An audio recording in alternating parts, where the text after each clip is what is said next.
বর্তমানে চলছে কুকুরদের ব্রিডিং সিজন। এই সময়ে কুকুরগুলো খিটখিটে স্বভাব ও আক্রমণাত্মক থাকার কারণে মানুষদেরকেও কখনো কখনো আক্রমণ করে বসে। এক্ষেত্রে কুকুরের কামড়ে জলাতঙ্ক হওয়ার সম্ভাবনা থাকে বলে মানুষদের মধ্যেও আতঙ্ক বিরাজ করে। নোয়াখালী অ্যানিমেল ওয়েলফেয়ার কমিউনিটি সম্পূর্ণ নিজ উদ্যোগে বিষয়টি মাথায় রেখে নোয়াখালীর বিভিন্ন স্থানে 22 ও 23 নভেম্বর দুদিন ব্যাপী র্যাবিস ভ্যাকসিন ক্যাম্পেইন চালিয়েছে। ভ্যাকসিন প্রদানে তাদের সার্বিক সহযোগিতায় ছিল Noakhali vet care and consultancy centre.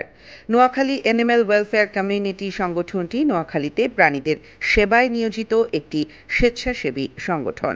এটি মূলত রাস্তার প্রাণীদের চিকিৎসা ও রেস্কিউ নিয়ে কাজ করে থাকে।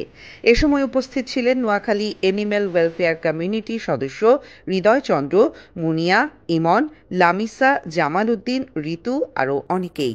Next report, Noakhali TV. Noakhali TV, বৃহত্তর নোয়াখালীর প্রতিচ্ছবি।